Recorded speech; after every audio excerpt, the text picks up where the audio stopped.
வணக்கம். ராவணாவின் சிறப்பு நேர்காணலுக்கு உங்களை அன்புடன் வரவேற்கிறேன். நான் ராகவேந்திரன் பன்னீர்செல்வம். இந்த சிறப்பு நேர்காணலில் நம்மோடு இணைந்திருக்கிறார் அதிமுக ஆதரவாளர் திரு பொங்கலூர் மணிகண்டன் அவர்கள். அவரிடம் நிறைய விஷயங்களை கேட்டு தெரிஞ்சுக்க இருக்கிறோம். வணக்கம் அண்ணா. வணக்கம்.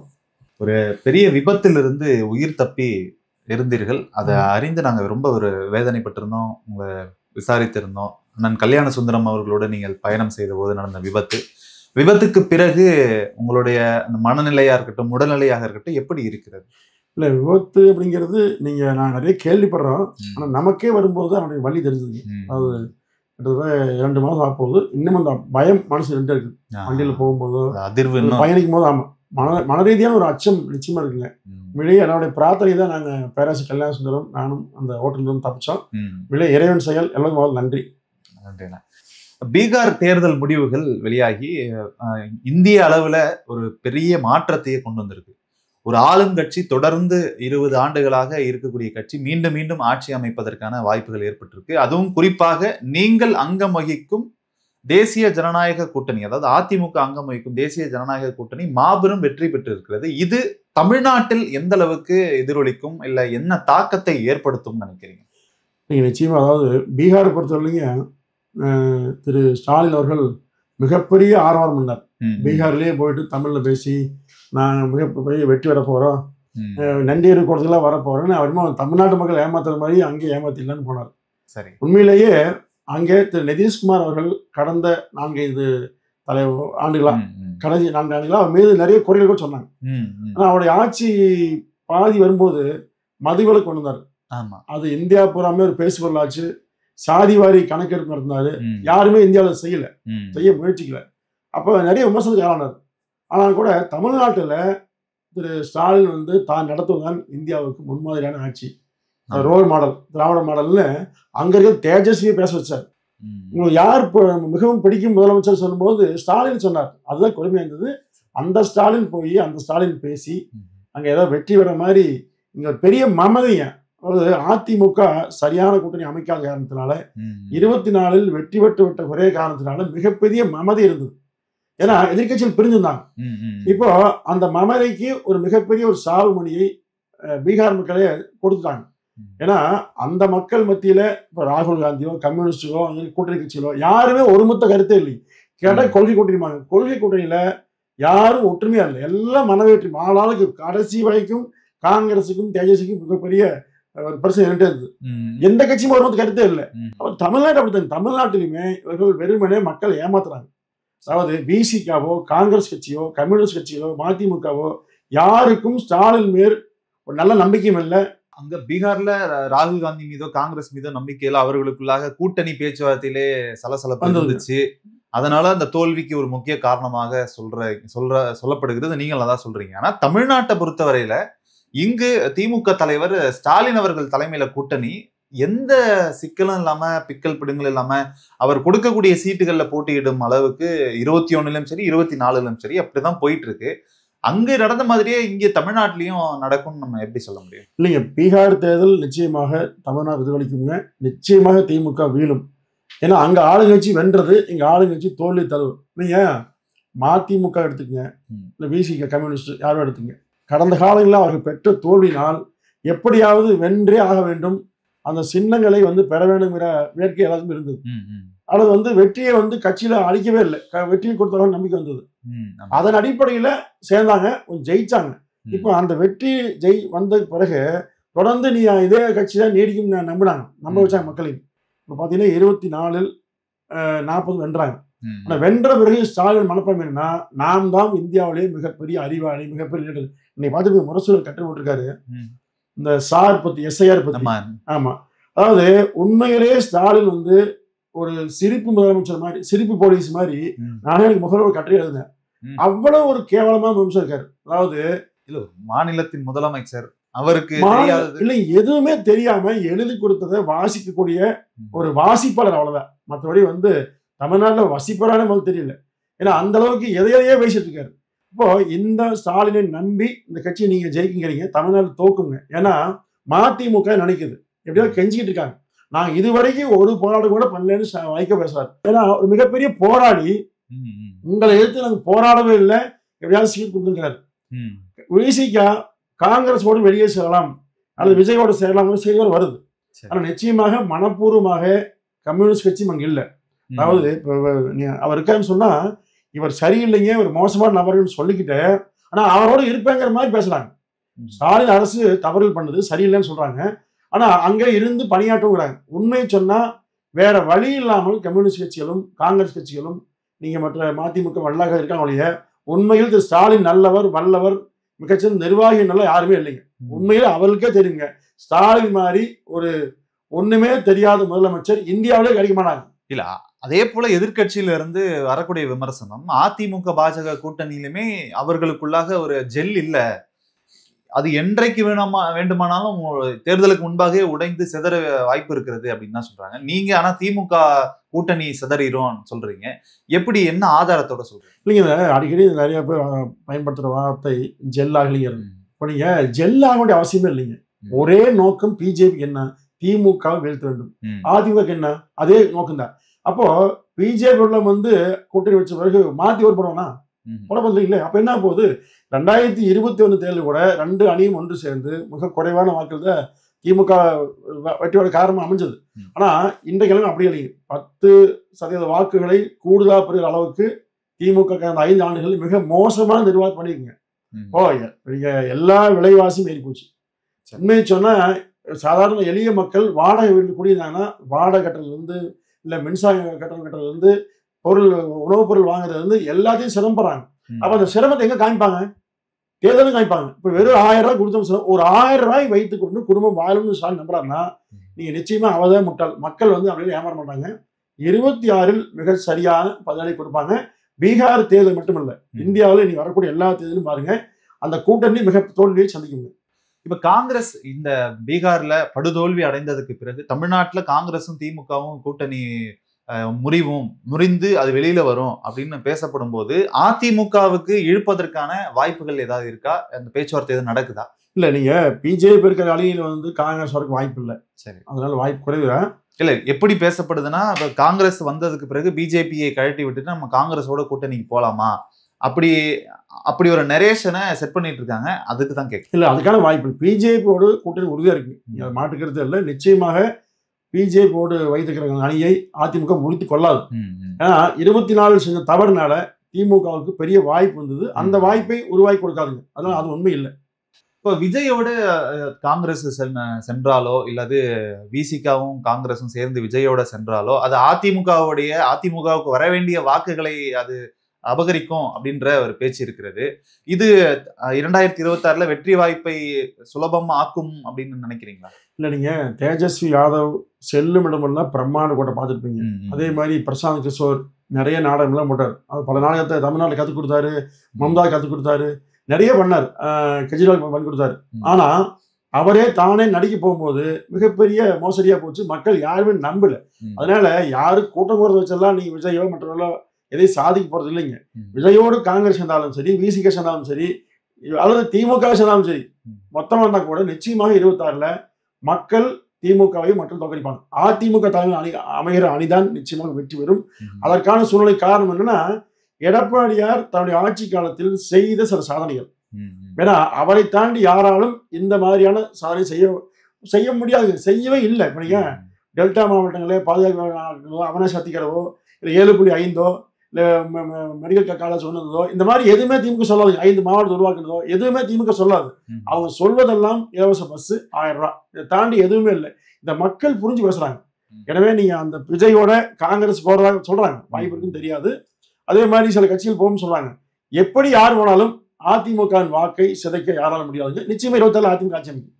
இப்போ விஜய் அவர்களை பற்றி விஜய்க்கு ஆதரவாக ஐயா எடப்பாடி பழனிசாமி அவர்கள் தொடர்ந்து அவர் போகிற இடங்கள் எல்லாமே பேசிக்கிட்டு வந்தாரு.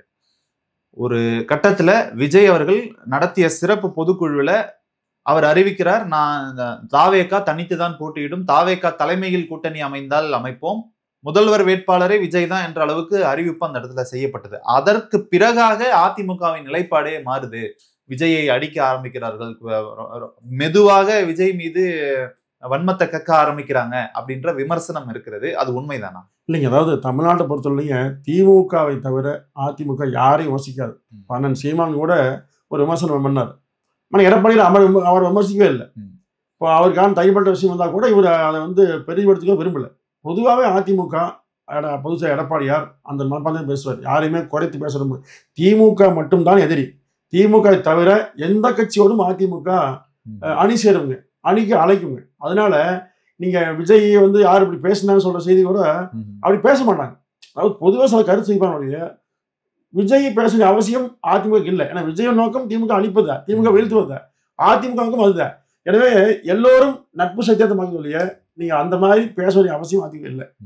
ஐயா எடப்பாடி பழனிசாமி அவர்கள் ஒரு ஸ்டேட்மெண்ட் சொல்லியிருந்தாரு. போக போக உங்களுக்கு தெரிய வரும், ஒரு பெரிய கட்சி, தமிழ்நாட்டில் ஒரு பெரிய கட்சி நம்மளோட இணைய இருக்கிறாங்க, அதை நாங்கள் விரைவில் அறிவிக்கிறோம் என்று சொல்லியிருந்தார். அந்த பெரிய கட்சி யார் என்று பல யூகங்கள் வந்தது. ஒருவேளை விஜயா இருக்குமோ, இல்ல ஒருவேளை நாம் தமிழர் கட்சியா இருக்குமோ, இல்ல காங்கிரஸா இருக்குமோ, இல்ல விசிகாவா இருக்குமோ என்ற பல கோணங்கள்ல யூகிக்கப்பட்டது. இப்ப எதற்குமே வழி இல்லாம எல்லாரும் அவங்கவுங்க செட்டில் ஆயிட்டாங்க, அவங்களோட விருப்பத்தை தெரிவித்து விட்டார்கள். அப்ப அந்த பெரிய கட்சி யார் என்ற கேள்வி இருக்குது. நீங்க இப்போ 2011 திமுக எதிர்க்கட்சி அந்தஸ்து வாங்க முடியல, தேமுதிக வந்தது. இப்போ பீகார்ல அதே மாதிரி தான் இப்போ எதிர்க்கட்சி அந்தஸ்து இலக்கணம் வந்துருச்சு. அப்போ அந்த மாதிரி தமிழ்நாட்டில் திமுகவை எதிர்க்கட்சி அந்தஸ்து கூட பெற முடியாத நிலையில் உருவாக்க வேண்டும் அதிமுக நினைக்குது. திரு ஸ்டாலினே தோற்க வேண்டும் அப்படிங்கூட அதிமுக விரும்புது. அப்போ அந்த மாதிரி விருப்பத்தை நிறைவேற்றுவதற்கு நீங்க வெளியில இருக்க கட்சியில வாங்கன்னு அதிமுக அழைக்கிறது உண்மை, அழைக்கலாம் இன்னமே. ஏன்னா இப்ப நீங்க அதிமுக அவர்கள் இல்லாவிட்டாலும் வெற்றி பெற்று ஆட்சி அமைக்க நம்பிக்கை இருந்தாலும் கூட ஒட்டுமொத்தமாக திமுகவை இந்த தேர்தல் தோற்கடிக்க வேண்டும் எண்ணம் இருக்குங்க. அதுக்காக நீங்க அண்ணன் சீமான் அவர்களோ இல்ல திரு விஜயோ இன்னும் கட்சிகளோ வந்தால் வரவேற்க வேண்டும் என்ற மனப்பான்மை அதிமுக உண்டு. வந்தா வரவேற்காங்க. என்னுடைய நிறுவனமான S health care solution multi speciality physiotherapy clinic Shanti colony Anna Nagar சென்னையில் 15 வருடங்களுக்கு மேலாக இயங்கி கொண்டு வருது. சென்னையில் பல பகுதியில் எங்களுடைய பிரான்ச்சஸ் இருக்குது. மேலும் இதை தொடர்பு கொள்வதற்கு 9600038046 அப்படிங்கிற எண்ணை தொடர்பு கொள்ளலாம். அல்லது 9150211185 அப்படிங்கிற எண்ணுக்கு தொடர்பு கொள்ளுங்கள். உங்களுடைய ஆலோசனைக்காகவும் அப்பாயின்மெண்ட்டுக்காகவும் இந்த நம்பரில் தொடர்பு கொள்ளலாம். உங்களுடைய சந்தேகங்களுக்கு வாட்ஸ்அப் மூலியமாகவும் எங்களிடத்தை தொடர்பு கொள்ளலாம். உங்களுடைய சந்தேகங்களை நீக்கிறதுக்காகவும் ட்ரீட்மெண்ட் குறித்த தெளிவான விளக்கத்தையும் நான் உங்களுக்கு வாட்ஸ்அப் மூலியமாக சொல்கிறோம். ஆன்லைன் கால்லையும் எங்கள்கிட்ட அப்பாயின்மெண்ட் இருக்குது. நீங்கள் வர முடியாதவங்க அந்த ஆன்லைன் வசதியை பயன்படுத்தி கொள்ளலாம். முன்னாள் அமைச்சர் திரு செங்கோட்டையன் அவர்களை கட்சியிலிருந்து நீக்கின பிறகு அவர் அளித்த பேட்டியில சொல்லியிருந்தாரு, கட்சிக்குள்ளாக இருக்கக்கூடிய பிளவுகளை எல்லாத்தையும் சரி செய்வதற்காக பாஜக சொன்னதன் அடிப்படையில தான் நான் இந்த வேலைகள் எல்லாம் செய்தேன், ஒருங்கிணைப்பு வேலைகளை நான் செய்தேன், அதனால என்னை நீக்கிட்டாங்க, இது நியாயமானது இல்லை என்று வெளிப்படையாக பாஜக தான் இதுக்கு காரணம், பாஜக சொல்லிதான் நான் செஞ்சேன்னு வெளிப்படையாக பேசுறாரு. பேசினதுக்கு பிறகும் அவர் மீது இன்னமும் அந்த கோபம் ஏன் கட்சியில இணைத்து கொண்டு செயல்பட என்ன தடுக்கிறது என்ற. நீங்க பிஜேபி சொல்லித்தான் நான் துணை முதல்வராக ஏற்றுக்கிட்டேன்னு ஓபிஎஸ் பேசினார். அவர் சொல்லித்தான் இணைஞ்சான்னு சொன்னார். இது வந்துங்க அவர்களாக பேசிக்கிற வார்த்தை. பிஜேபி சொல்லிச்சு அது தெரியாது. திரு செங்கோட்டையன் அவர்களை பிஜேபி அழைத்து பேசி இப்படி செய்யன்னு சொல்லியிருந்தா அது வெளிப்படையா பிஜேபி சொல்லணுங்க. செங்கோட்டையன் சொல்லும் போதே கவலை இல்லை. அதிமுக பொறுத்தவரை கட்சி ரீதியான தவறுகள் யார் செய்தாலும் நடவடிக்கை எடுப்பாங்க. இப்போ கட்சியில் நீக்கப்பட்டவரோடு தொடர்பு வைத்துக் கொண்டு இவர் பேசுகிற போது கீழ்மட்டம் வரை கேள்வி வருதுங்க. எனவே இதுல வந்து சமரசமா அதிமுக செய்யாது. இதில் வெற்றி தோல்வி தேர்தல் கூட்டணி கட்சி சொல்றது அதெல்லாம் பார்க்க மாட்டாங்க. அதிமுக பொறுத்தவரை கட்டுப்பாடு முக்கியங்க. அந்த கட்டுப்பாட்டை வெளிப்படுத்துகிற வகையில செங்கோட்டையன் செய்த தவறுக்காக நடவடிக்கை எடுக்கப்பட்டிருக்கிறது. இனி அவர் என்ன பேசினாலும் சரிங்க, அவர் விருப்பம் தான், கட்சியில் இல்லை அவர். அதெல்லாம் அதை பெரிய விஷயமே அல்லது இல்ல. அதனால இப்ப ஏற்கனவே 2021 டிடிவி தினகரன் ஒரு பக்கம் பிரிஞ்சு அவரு ஒரு வாக்கு சதவீதத்தை எடுத்துட்டு போனாரு. கட்சிக்குள்ளாகவே 2 பிரிவுகளாக இருக்கிறது, 2 இரட்டை தலைமை இருக்கிறது, அதனாலவே தோல்விக்கு ஒரு முக்கிய காரணமாக கருதப்பட்டது என்ற பேச்சு இருந்தது. அப்படி இந்த பாடங்களை எல்லாம் கற்று வந்த அதிமுக 2026க்கு அந்த தவறுகளை எல்லாம் நாம் செய்யக்கூடாது, எல்லாரையும் ஒருங்கிணைத்து போவோம் அப்படின்ற ஒரு ஒரு அண்ணன் மனப்பான்மைக்கு ஏன் இன்னும் வரவில்லை அப்படின்ற ஒரு கேள்வி இருக்கு. இல்லைங்க, இப்போ செங்கோட்டையன் அவர்கள் வந்து கோபி தொகுதியில தொடர்ந்து வெற்றி பெற்றார். அதுக்காக வந்து அவருக்கு மொத்தமும் செலவுக்கு அனுப்பிச்சிட்டு ஒண்ணு.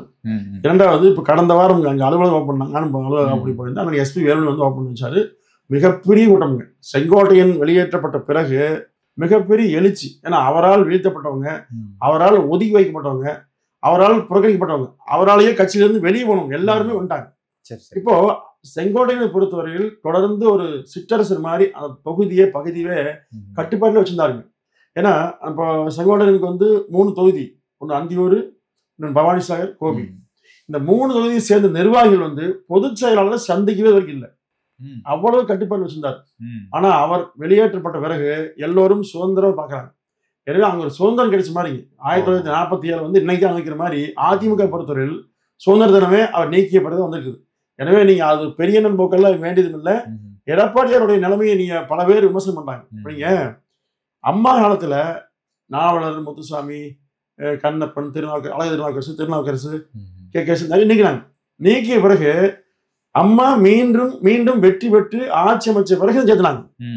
அவரெல்லாம் திரும்ப வந்தாங்க, உள்ள வந்தாங்க. அது மாதிரி சொல்ற 26 எடப்பாடியார் அவர்கள் யாருமே இல்லாமல் ஆட்சி அமைப்பார். ஆட்சி அமைத்த பிறகு வந்தாலும் வரவேற்கலாம். அது வரைக்கும் நிச்சயமா வாய்ப்பு இல்லை. என்ன காரணம்னா இவர் ஆட்சிக்கு வரக்கூடாது என்றே 21 செங்கோட்டையன் வேலை செஞ்சாரு, ஓபிஎஸ் வேலை செஞ்சாரு, அதே மாதிரி தினகரன் வேலை செஞ்சாரு. ஏன்னா இவங்க எல்லாம் மறைமுகமா கூட்டு வச்சு எடப்பாடியாரை வீழ்த்தணுங்கிற எண்ணத்தோடு பணியாற்றினாங்கிறது இப்ப தெரிய வருது. எனவே இந்த துரோகம் செய்தவர்களை அருகில் வைத்துக் கொண்டு தேர்தலை சந்திப்பது ஆபத்தானது. ஏன்னா மக்கள் தான் எஜமானது, அந்த மக்கள் ஓட்டு போட தயாரா இருக்காங்க. எனவே இவர்கள் இல்லாமலேயே அதிமுக மிகப்பெரிய வெற்றியை பெறும் என்கிற நம்பிக்கை உண்டுங்க. இவர்கள் அருகில் வைத்தீங்கன்னா ஆபத்தா. இப்போ ஓபிஎஸ் அவர்கள் இல்லாம 2024 பாஜகவும் இல்ல, ஓபிஎஸும் இல்லை அப்படின்னும் போது அது எவ்வளவு பெரிய இழப்பை ஏற்படுத்திச்சு அப்படின்றத நம்ம பார்க்கிறோம். அப்படி இருக்கும்போது குறைந்தபட்சம் தேர்தலுக்காகவாவது அவரோடு பேச்சுவார்த்தை நடத்தி தேர்தல் முடிந்ததுக்கு பிறகு மற்ற விஷயங்கள் எல்லாம் செய்து கொள்ளலாமா? நீங்க 24 பாத்தீங்கன்னா நாடாளுமன்ற தேர்தல், பிரதமர் யார்? ஒருபுறம் ராகுல், மோடி. இப்ப மக்கள் எப்பவுமே தமிழ்நாட்டில் தேசிய பார்வையோடு வாக்களிப்பாங்க நாடாளுமன்ற தேர்தலில். அங்கே தமிழ்நாட்டில் வந்து நம்ம எடப்பாடியார் பிரதமர் சொல்ல முடியாது. இப்போ அந்த அளவுல நீங்க அறிவிச்சும் கூட 21% பேர் எடப்பாடியார் தலைமை ஏற்று ஓட்டு போட்டாங்கல்ல. இப்போ அன்றைக்கு மோடிக்காக ஓட்டு, இன்னொன்று ராகுலுக்காக ஓட்டு. அப்போ அந்த தேர்தல் பத்தி நீங்க ஒப்பிட்டு பேச அவசியம் இல்லைங்க. இப்ப நீங்க பாஜக தனியா நின்று அதிமுக தனியா நின்று அடைந்த அந்த பாதிப்பு தெரிஞ்சுட்டோம். அதனால இனி ஒன்றுபட்டு நிக்கிற போது எல்லா ஓட்டு வரும். சட்டமன்ற தேர்தலில் மோடியா ராகுல் வரப்போறது இல்லை, வரப்போது ஸ்டாலின், எடப்பாடியார் தான்.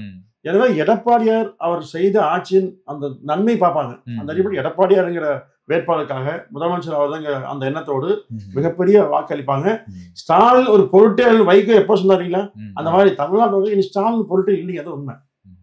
தமிழ்நாட்டில் நடந்து கொண்டிருக்கக்கூடிய எஸ்ஐஆர் வேலைகள்லாம் நடந்துட்டு இருக்கு. பீகார்ல தொடங்கி இப்ப தமிழ்நாடுக்கு வந்திருக்கு. அடுத்த தேர்தல் வரப்போகுது. இந்த எஸ்ஐஆரை எதிர்த்து திமுக சார்பில் வழக்கு போயிருந்தாங்க. ஆனா அரசாங்கம் சார்பில் அதுக்கான வேலைகள் எல்லாமே நடந்து கொண்டுதான் இருக்குது. திமுக உள்ளிட்ட கூட்டணி கட்சிகள், மற்ற எதிர்கட்சிகள் எல்லாமே எஸ்ஐஆரை எதிர்க்கும் போது அதிமுக மட்டும் பாஜகவோடு கூட்டணியில இருப்பதனால அந்த நிர்பந்தத்தின் அடிப்படையில இதை ஆதரிக்கிறதா, இல்ல உண்மையாலுமே இதுல எஸ்ஐஆர்ல எந்த குளறுபடியும் இல்ல, அதனால நாங்க இதை ஆதரிக்கிறோம் என்று? இல்லைங்க, இப்போ நடைமுறையில நேரடியா பார்த்தா போறீங்க எஸ்ஐஆர் பத்தி. இப்போ நான் வந்து நேற்று முந்தினவங்க எங்க ஊர்ல 2 நாளைக்கு முன்னாடி எங்க ஊர்ல இந்த படிவத்தெல்லாம் விநியோகம் வந்தாங்க, ஆசிரியர் வந்தாங்க. அதுல பாத்தீங்கன்னா எங்க பூத்துல 1000 ஓட்டு.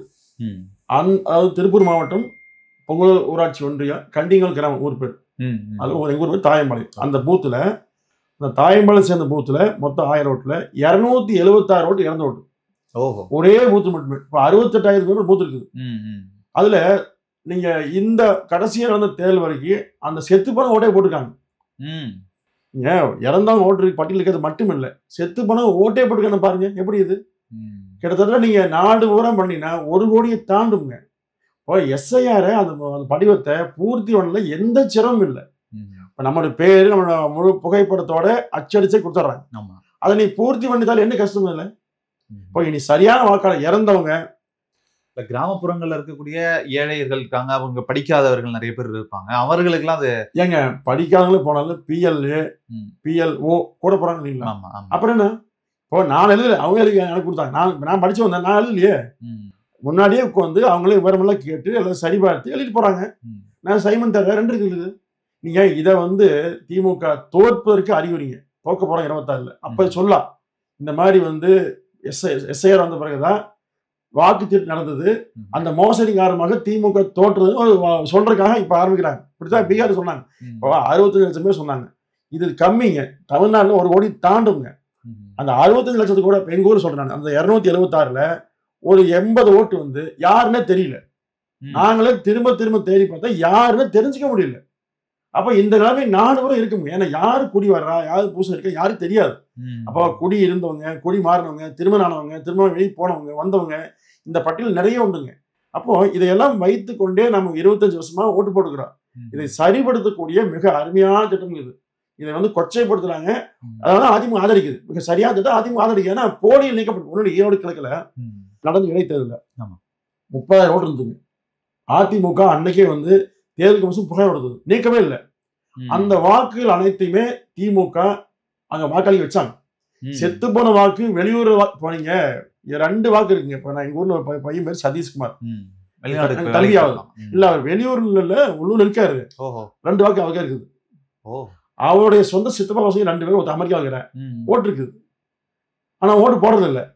எப்படிங்க அப்புறம் இன்னொருத்தர் வெளியூர் சென்னையில் இருக்காரு, குடியிருக்காரு, கிஷோர் தம்பி. சரி, அவர் ஓட்டு அங்கேயும் இருக்குது இங்கேயும் இருக்குது. எப்படி? அப்போ இது போல 2 ஓட்டு செல்லாத ஓட்டு போடுறவங்களுடைய ஓட்டுகள் எல்லாம் பார்த்தீங்கன்னா நீங்க முழுக்க இது பயன்படுத்துறாங்க. கிட்டத்தட்ட ஒரு வாக்குச்சாவடியிலேயே 276 சொன்னா ஒட்டுமொத்தம் யோசிங்க. இனிமேல் இந்த எஸ்ஐஆர் என்பது மிக சரியானது. எந்த கட்சியும் தப்பு தான். நான் வந்து அதிமுக சொல்ல முடியல, பொதுவாகவே சரிதான். இப்பதாங்க வீடோட நேரடியாக வர்றாங்க. ஆசிரியர்களே சொல்றாங்க தேர்தல் ஆணையம் இந்த முறை செய்தது மிக சரின்னு சொல்றாங்க. வழக்கமா முகாம் நடத்துவாங்க. ஆமாங்க, முகாம் போனது உண்டு. இப்ப நேரடியா வீடியோட வர்றாங்க, வந்து ஆய்வு பண்றாங்க, வந்து பேர் கேட்கறாங்க. இப்ப எங்க வீட்டுக்கு வந்தாங்க, என் பேரு, மனைவி வேறு, அம்மா வேறு, அதே மாதிரி அப்பா இறந்துட்டாங்க, அப்பா வேறு இல்லை, எடுத்துடுறாங்க. அதே மாதிரி நீங்க அந்த ஆசிரியர் வந்து கேட்கும்போது நீங்க தவறான ஆள் நீங்க எழுதி கொடுத்தீங்கன்னா நமக்கு தண்டனை ஒண்ணுன்னு சொல்றாங்க. யாரும் தரமாட்டாங்க. அதனால இனி போலிகளுக்கு இடமே இல்லைங்க. வாக்கு திருடுகிற பேச்சுக்கே இடம் இல்லை. மிக சரியான முறை இதுதான். எஸ்ஐஆரை அதனால்தான் ஆதரிக்கிறேன். எஸ்ஐஆர் ஆதரிப்பு காரணம் ஏன்னா அது எல்லாமே ஆதரிக்கணுங்க. நீங்க ஒவ்வொரு வீட்டுக்கு வரும்போது நமக்கு ஒரு ஆர்வமா இருக்குங்க. அந்த படிவத்தை நீ பாத்தீங்களா? பார்த்தேன். உள்ள படம் என்ன கஷ்டம் இல்லை, ரொம்ப கஷ்டம். ஸ்டாலின் தலை சுத்துனா அவருக்கு ஒன்றும் தெரியாது, மக்கள் இருந்தா படிப்பறிவு இல்லாத வீட்டுக்கு போய் இந்த அம்மா நீங்க ஃபுல்லா பண்ணி சொல்றாங்களா? இல்ல, நம்ம தான் ஃபுல் பண்ணிட்டோம். அப்புறம் என்ன கஷ்டம் தானே? இல்ல, அதுல கூட திமுகவுடைய ஆட்கள் தான் உள்ள இருக்கு. திமுக நீங்க திமுகவை சேர்ந்த ஐடிவி சேர்ந்தவர்களே உட்கார வச்சு அதிகாரி மாதிரி அது பண்றாங்க. எல்லா வழியுமே மோசடி வந்து பண்ண திமுக தயாரா இருக்குங்க. ஆனா இதெல்லாம் முறியடிச்சுவாங்க. நீங்க இந்த 26 தேர்தல் என்பது சரியான வாக்காளர்களை கொண்டு ஜனநாயகம் காப்பாற்றப்பட முடியும். இது அதிமுகவுக்கு வைக்கக்கூடிய ஒரு கேள்வியாக தான் இது இருக்கு. திமுக எதிர்கட்சியாக இருக்கும்போது அவர்களுடைய செயல்பாடே வந்து ரொம்ப வீரியமா இருக்கும். எந்த ஒரு சின்ன பிரச்சனை வந்தாலும் உடனடியாக எதிர்கட்சி தலைவர் அறிக்கை கொடுப்பாரு. அது விவாதங்களா அன்ற செய்திகள்ல விவாதமாவே மாறும். ஆனா இன்றைக்கு இருக்கக்கூடிய அதிமுக எதிர்கட்சி தலைவர் எடப்பாடி பழனிசாமி அவர்கள் அந்த அளவுக்கு ஒரு ஸ்பான்டேனியஸான ரியாக்ஷன் கொடுக்கறது இல்ல என்ற ஒரு குற்றச்சாட்டு இருக்கு. எதிர்கட்சி தலைவரை வந்து செயல்பட வைக்க வேண்டியதே பெரிய வேலையா இருக்கு. இந்த வேலையை வந்து அண்ணாமலை கொஞ்ச நாள் செய்து கொண்டிருந்தார். அண்ணாமலை தலைவராக நீடிக்கவில்லை. அதன் பிறகு மறுபடியும் அது இந்த எதிர்கட்சி தலைவர்ன்ற அந்த வேலையை வந்து கொஞ்சம் தொய்ந்து போயிருக்கிறது என்ற ஒரு குற்றச்சாட்டு இருக்கு. நீங்க எதிர்கட்சியாக இருந்தபோது தவறை கூட சரியா செஞ்சோம் ஸ்டாலின் பேசினார், கேட்டிருப்பீங்க. ஆனா ஆளுங்கட்சியா வந்தவருக்கு சரியா கூட சரியா செய்யணும்னு சொன்னார். அப்போ அது மாதிரி அதிமுக அரசியல் செய்யாதுங்க. ஏன்னா எதற்கெடுத்தாலும் அரசியல் ஒன்றும் இல்லை. நீங்க கோயம்புத்தூர் மாணவியை எடுத்துக்கங்க, அண்ணா பல்கலை மாணவியை எடுத்துக்கங்க. அதிமுக மிக கடுமையா போராடிச்சு. ஆனா திமுக வரி கடைசி வரைக்கும் அதை வந்து ஆண்டு இறுதி எலெக்ஷன் வர வரைக்கும் அதே பேசவே இல்லை. வேணா ஒரு அரசு இயங்கணுங்க, அரசுக்கு நெருக்கடி தராம மக்கள் பிரச்சனை கவனம் செலுத்த வாய்ப்பு தரணும். ஆனா திமுக அப்படி இல்லை. எதற்கெடுத்தாலும் அதிமுக அதாவது ஒண்ணும் இல்லை, எடப்பாடியாருக்கு பல்லு பெருசுங்கிறது, கால் வந்தாங்கிறது, கடைசி வரைக்கும் இந்த அரசியலே பேசினாங்க. இப்ப கூட பாருங்க, உதயநிதி ஒரு துணை முதலமைச்சர் பொறுப்பில் இருந்துக்கிட்டு அவருக்கு தெரிஞ்செல்லாம் காருங்கிறார். இது என்ன அரசியல் இருந்து தெரியல புரியலுக்கு. இதை வச்சு மக்களுக்கு என்ன வரப்போகுது? என்ன நாகரிகம்? இப்போ நீ நல்ல அரசியல் பேசுங்க. இந்த ஆட்சியில இதை மாதிரி நாங்க செஞ்சுட்டு இருக்கிறோம், எடப்பாடியை செய்யல சொல்லுங்க. 7 பிள்ளைங்க கொண்டு வந்தோம், நீங்க கொண்டு வந்தீங்க, நாங்க 10 பிள்ளை வேணும்னு சொல்லுங்க. இந்த மாதிரி மாற்ற பேசுங்க. அது போட்டு நீ கால் தெரியுது கை தெரியுது என்ன அவசியம் இதுல? அப்போ இந்த மாதிரி பேசக்கூடிய அநாகரிகத்தை அதிமுக ஒருபோது செய்யாது. எடப்பாடிய தலைமையில் அதிமுக எப்போதுமே செய்யாது. அவர் ஆக்கப்பூர்வமா அரசுக்கு சொல்ல வேண்டியதை தவறாம சொல்றாரு. இப்போ அத்திக்கடவு அமைச்சிட்டோம்ங்க, அதிமுக நிறைவேற்றிய பிறகு 85 பணிகள் அதிமுக முடிஞ்சது. 3.5 ஆண்டுகள் தொடர்ந்து எடப்பாடியை சொல்லிட்டு வந்தார். ஆனா அதிமுக பேர் வந்திருந்தாவே கடைசி வரை எழுதி கடைசியில் பண்ணாங்க.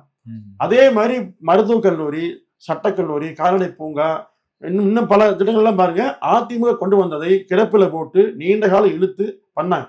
அதை கூட எடப்பாடியார் வந்து அரசியலே பண்ணல. இப்போ இந்த 1000 தராங்க இல்லைங்களா பெண்களுக்கு மாதம் 1000 எப்ப கொடுத்தாங்க? ஆட்சி வந்து கொடுத்தாங்களா? 2 வருஷம் கொடுத்தாங்க. அந்த 2 ஆண்டுகளும் சட்டமன்றத்திலும் சரி மக்கள் மன்றத்திலும் சரி எடப்பாடியார் பேசினதா இல்லைங்களா? அவர் பேசுவதை கொடுத்தாங்க. அப்போ இந்த மாதிரி மக்களுக்கு சென்றடைய வேண்டும் என்பதற்காக பேசுகிறார் ஒழிய இதை அரசியலாக்க வேண்டும் என்று பேசியதே இல்லை. ஏன்னா ஸ்டாலின் சொன்ன வார்த்தையை அரசியல் செய்யாமல் அவியலா செய்ய அந்த மாதிரிலாம் அவியெல்லாம் வேண்டாமுங்க. அரசியலை மட்டுமே செய்யக்கூடிய எடப்பாடியார். எனவே பார்வைக்கு அவர் தெரியுங்க. மக்கள் பிரச்சனையில எதுவும் தன்னை வந்து தனிமைப்படுத்திக்காம போராடக்கூடிய வீரியம் குறைவாக வீரியம் தொடர்ச்சியா மீடியாவில் உட்காந்துட்டு பேசிட்டே வர்றது வீரியம் அல்ல. அதாவது அண்ணாமலையோ மற்றவர்களோ விளம்பரங்கள் தேவை. அரசியல் புதுசு. எடப்பாடியார் 4 ஆண்டுகள் முதலமைச்சர் இருந்தவர். அவருக்கு அந்த அரசியல் விளம்பரம் தேவையில்லை. இவரை பொறுத்தவரையில் ஆக்கப்பூர்வமா சட்டமன்றத்துல டங்ஷன் மேட்டர் வந்தது, 2.5 மணி நேரம் பேசினாரு. சட்டமன்ற பிரச்சனை வந்தது, 2.5 மணி நேரம் பேசினாரு. ஆனா வெளியே செய்தியே வரலீங்களே. அதுதான் இப்ப நீங்க எதிர்கட்சியா இருந்ததுனால நாங்க லைவ் பார்த்துட்டு இருக்கும்போது கூட அது சில விஷயங்கள் கட் ஆகுது, எங்களுக்கு வர்றது இல்ல. அப்படி இருக்கும்போது பொதுஜன ஊடகங்கள்ல வந்து அதை கொஞ்சம் வீரியமாக வெளிப்படையா பேசி அதை உடைச்சி அந்த அந்த வேகம் இல்லை அப்படின்றது இல்ல. நீங்க திரு ஸ்டாலின் நீண்ட அணுகுமுறையில் அரசியல் உங்க அப்பாவோட இருந்தவர், பல பொறுப்பு வச்சவர், எடப்பாடியோட மிகப்பெரிய அனுபவமுள்ளவர் அப்படின்னு சொல்லிட்டு இருக்காரு. ஆனா ஊடகத்தை சுதந்திரமா வெளிப்படையா சொந்த பேசாத பாருங்க. அப்படி பேசினா பின்னாடி யாரோ சொல்லி தராங்க. ஆனா எடப்பாடி எங்க ஏர்போர்ட்ல எங்க போனாலும் சரி, அல்லது சேலம் போனாலும் சரி, சென்னை போனாலும் சரி, பத்திரிகையாளரை தவறாம சந்திச்சு கேட்கறதுக்கு பதில் சொல்ல இல்லைங்களா? அப்போ மக்கள் பிரச்சனையே அவர் பேசாத இடமே இல்லை. எல்லா இடங்களும் ஊடகங்கள் வாயிலாக, பத்திரிகை வாயிலாக அல்லது அறிக்கைகள் வாயிலாக தொடர்ச்சியா சொல்லிட்டு வராரு, சொல்லாமல இல்லை. ஆனால் இதை வந்து பத்திரிகைகள்ல ஊடகங்கள்ல செய்தி வராம பார்த்துக்கிற வேலையை திமுக செய்யுது. அதான் உண்மை. ஆனா அதிமுக ஊடகம் பொதுவாக தானே சார் எல்லா கட்சியும் ஊடகங்கள் பொதுவா இல்லைன்னு பிரச்சனை. இப்போ ஊடகங்கள் வந்து தர்மத்தின்படியோ அறத்தின்படியோ ஊடகங்கள் எங்க இயங்குதுங்க? இப்போ எடப்பாடியோட அறிக்கை எடுத்து பாருங்க. கிட்டத்தட்ட ஒரு எனக்கு தெரிஞ்ச ஒரு ஆண்டுல 600 அறிக்கை வந்ததுங்க. ஆனா அந்த அறிக்கை அந்த விவாதமே ஆகாது. தொடர்ந்து அதிமுக பிஜேபி கூட்டணி என்னாச்சு, இல்ல அதிமுக வெற்றி வருமா, அதிமுக உட்கட்சி என்னாச்சு, செங்கோட்டை என்னாச்சு, இதுதான் பேசினாங்க. மக்கள் பிரச்சனையை தொடர்ந்து மனதார பேசுனதே இல்லை. அதனால வெளியில வந்து அதிமுக போராடக்கூடிய செய்திகள் இந்த மாதிரி வீரியமா இல்லைன்னு கருத்து வருது ஒழிய வீரியமாக அதிமுக செய்து கொண்டே வருதுங்க. அறிக்கை அமைப்பு பாருங்க. ஒரு குழு நான் அதிமுக குழு கேட்கிறேன், ஒவ்வொரு முறை அறிக்கை வந்துட்டு இருக்கு. எல்லாத்துக்கும் அறிக்கை வருது. இப்போ நெல் பிரச்சனை வந்ததுங்க, டெல்டா மாவட்டத்துக்கு போனார் எடப்பாடியார். என்ன பண்ணுச்சு திமுக? இப்ப அது யாரும் விவாதம் பண்ணல, ஒரு நாள் கூட விவாதம் யாரும் பண்ணவே இல்லைங்க. அப்ப விவாதிக்காம இருந்தே எப்படி செய்தி வெளிவரு? எடப்பாடியார் ஊடகத்தினுடைய மொத்த கண்ட்ரோலும் இல்ல, கட்டுப்பாட்டில் திமுக ஊடகத்தை வைத்திருக்க காரணத்தால் தான் மக்கள் மத்தியில அதிமுக வீரியமாக இயங்க விலக செய்தியே வருதுங்க. ஆனா மிக வீரியமா அதிமுக மக்கள் பிரச்சனை பேசுது. அதனால வெறும் அரசியல் எல்லாம் பண்ணல, ஆக்கப்பூர்வமா செயல்படுது. அந்த ஆக்கப்பூர்வமா கருத்து கூட பாத்தீங்கன்னா சில பத்திரிகை வாங்கினா 10ஆம் வகுப்பு செய்தி போடுறாங்க. எடப்பாடி சொன்ன முக்கியமான செய்தியை தலைப்பில் ஏதோ செய்தி போட்டு 10ஆம் வகுப்பு பண்ணி போடுறாங்க. இப்படி ஒண்ணு இல்ல. தூய்மை பணியாளர் அப்படிங்கிற அந்த பெயரை மாற்றம் பண்ணது யாருங்க? அதிமுக.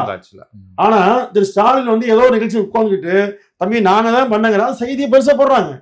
அப்போ இந்த மாதிரி பொய்யான செய்தியை உண்மை பொய்ங்கிற வார்த்தையோட உண்மைக்கு மாறான செய்தி ஊடகங்கள் வெளியிடுகிற காரணத்தால் தான் அதிமுக குறித்து இந்த கேள்வியே வருது. அதனால்தான் அது எடுபடாமல் இருக்கிறது. அதுதான் காரணம். நீங்க கேட்கறீங்கன்னா அதுதான் காரணமே. நீங்க ஒவ்வொரு நாளும் எடப்பாடியை பேசுன கருத்தை விவாதிச்சீங்கன்னா அது பரபரப்பா மாறுங்க. ஆனா விவாதிக்கிறது இல்லை. நீங்க டங்ஷன் எடுத்துங்க, இல்ல நீங்க மற்ற பிரச்சனை கோவை கல்லூரி மாணவி பிரச்சனை ஆச்சு, அதை ஒரு நாள் கூட பேசுனாங்க, முடிச்சிட்டாங்க. அந்த அன்னைக்கு கூட வேற வந்தாங்க. இதுதான் காரணம்ங்க. அரங்கத்திற்கு வந்து பல்வேறு தகவல்களை பகிர்ந்தமைக்கு மிக்க நன்றி. நன்றி. உங்களுக்கு வழக்கமா ஏதாவது மொட்டை கடிதாசி வரும். இந்த முறை எங்க சிறைத்துறையில இருந்து கடிதம் வந்திருக்கு. இல்ல அதான் நான் படிக்கணும்னு நினைச்சேன். மத்திய சிறை கடலூர்ல இருந்து வந்திருக்குது. அதுல என்னன்னா நம்ம ராவணா வலையொலி பார்வையாளர்களுக்குலாம் ரொம்ப பரிச்சயமான விஷயம்தான். தோழர் பேர் வந்து செந்தில்குமார்.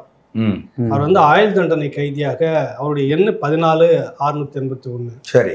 மத்திய சிறையில இருக்கிறார். 16 வருஷமா சிறையில தான் இருக்கிறார். சரி.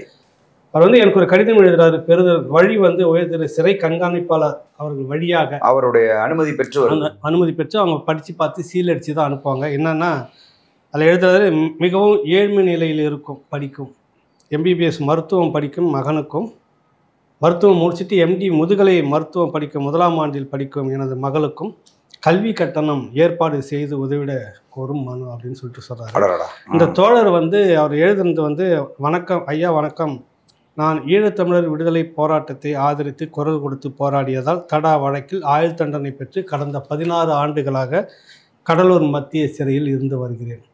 என்னுடைய ஏழ்மை இந்த நிலையில் படிக்க வைப்பது என்பது இயலாத காரியம். முறைப்படி மெரிட்டில் பிள்ளைங்க படிச்சிருக்காங்க. என்னுடைய மகன் MBBS 4ஆம் ஆண்டிலும் மகள் இந்த ஆண்டு முதுகலை 1ஆம் ஆண்டிலும் படிக்க உள்ளார். பிள்ளைகளை மேற்கொண்டு படிக்க வைக்க முடியலைன்றது உங்களுக்கே தெரியும். கடந்த முறை உதவி செய்திருந்தவர்கள் இந்த முறை அடுத்த ஆண்டு பள்ளி படிப்பை இறுதி செய்வதற்காக நிதி நெருக்கடி மோசமான நிலையில் இருக்கிறேன். மேற்கொண்டு படிக்க வைச்சிட முடியாமல் மிகவும் சிரமப்பட்டு வருகிறேன்றதுன்னு சொல்கிறாரு. எனவே கருணை உள்ளம் கொண்ட ராவணா பார்வையாளர்கள் எனக்கு எனது குடும்ப சூழ்நிலை கருதி பிள்ளைகளுடைய படிப்பை மனதில் கொண்டும் உதவி செய்ய வேண்டும் அப்படின்னு சொல்லிட்டு ஒரு கடிதம் எழுதி அனுப்பியிருக்கிறாரு. கடந்த முறை நம்ம சிறை அதை சொல்லியிருந்தோம், நிறைய பேர் அதுக்கு பங்கெடுத்துக்கிட்டாங்க. ஒரு 2 ஆண்டுகள் கடந்திருக்குன்னு நினைக்கிறேன். நம்ம 2 ஆண்டு ஆயிரத்துல இந்த ஆண்டு அவருக்கு சமாளிக்க முடியல, நிதி நெருக்கடியில் இருக்கிறாரு. அவர் ஒரு போராட்டம் முன்னெடுத்தார். அந்த போராட்டத்தினுடைய வடிவு வந்து சரியா தவறா அப்படின்றது ஒரு பக்கம். அதில் வந்து சிக்கிட்டார். நிறைய தலைவர்கள்லாம் அதில் இருந்தாங்க, பேரெல்லாம் சொல்ல வேணா, அவங்க வெளியில் வந்துட்டாங்க. இவர் மட்டும் சிக்கிட்டாரு. 16 ஆண்டுகளாக சிறையில் இருக்கிறார். ஈழத்தமிழர்களுக்காக போராடி அந்த போராட்டத்தில் வந்து சட்டப்படி அவர் வந்து தண்டிக்கப்பட்டிருக்கார். ஆமாம், ரொம்ப அந்த அம்மா வந்து ஏதோ ஒரு சின்ன வேலை செய்து அந்த பிள்ளைங்களை இது வரைக்கும் கொண்டுட்டு வந்துட்டு இருக்கிறாங்க. சமாளிக்க முடியல. மருத்துவம் மெரிட்டில் தான் படித்து கஷ்டப்பட்டு படித்து தான் வந்திருக்குங்க பிள்ளைங்க. அது நிறைய பேர் பங்கெடுத்துக்கிட்டாங்க. 2 ஆண்டுகள் ஓடிட்டு இருந்தது. இப்போ இந்த முறை ரொம்ப சிக்கலாக இருக்குது அப்படின்னு கடிதம் உறுதியா வந்து ஈழத்தமிழர்கள் மட்டும் இல்ல, உலகம் முழுவதும் பரவி நிறைய எல்லா தமிழர்களும் இந்த மாதிரி இருக்கக்கூடிய தமிழர்களும் ஒருங்கிணைந்து ராவணா வலையொலியின் ஊடாக உறுதியாக அந்த ஈழத்தமிழர்களுக்காக போராடி இன்றைக்கு சிறையில் ஆடிக்கொண்டிருக்கிற அந்த ஐயாவுக்கு நம்ம உறுதியா, ஏன்னா அடுத்த தலைமுறைன்றது அவங்க அதுதான். அது முடியாம அவர் உள்ள இருக்கிறாரு. அந்த பிள்ளைங்க படிச்சு மேல வரணும். யாரும் வந்து ராவணாவுக்கோ அல்லது என்னுடைய என்னுடைய இதுக்கு எந்த இதுவும் நேரடியான பணத்தொகை எதுவுமே அனுப்ப வேணாம். அந்த முகவரியை அவர்களுடைய சம்மந்தப்பட்ட அந்த மாணவருடைய முகவரியை நான் உங்களுக்கு கீழே கொடுக்குற வங்கி கணக்கு எல்லாத்தையுமே அதுக்கு நீங்கள் வந்து உங்களுடைய ஆதரவை தெரிவித்தா போதும். நேரடியாக அவங்களுக்கே அனுப்புனா போதும், அவங்கக்கிட்ட போய் சேர்ந்தாவே போதும் அப்படின்றது அந்த நேரத்தில் அவங்க விட்டு வைக்கிற கோரிக்கை. எல்லாரும் உதவி செய்து உதவுமாறு கேட்டுக்கொள்ளும்.